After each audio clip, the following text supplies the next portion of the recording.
No one, absolutely no one will give you the permission for you to become an expert. You just assume that you're an expert. Maybe you have a few years of experience. You just assume the position. It's not an official title. Nobody tattoos on you, you are an expert now, okay? And what is an expert? What is an expert anyways? An expert to me, and I mean to everybody, an expert is somebody that knows just a little bit more than the other person, just a little bit more than the person you're selling to, okay?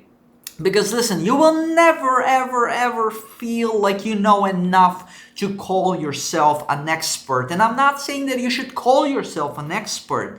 Act on it, assume that you're an expert, never say that you're an expert, because whenever somebody says, I'm an expert, they probably aren't. They're overcompensating for the lack of knowledge, but saying I'm an expert and just throwing that shit out everywhere, and then you know that they're not an expert. Who are those people bullshitting, you know?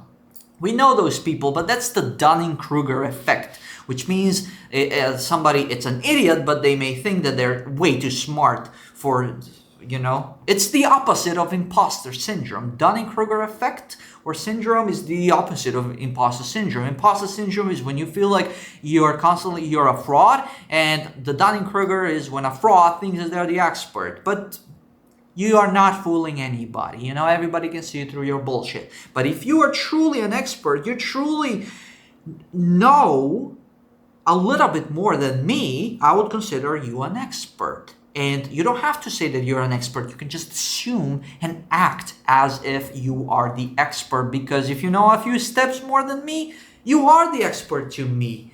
Incredible. Incredible.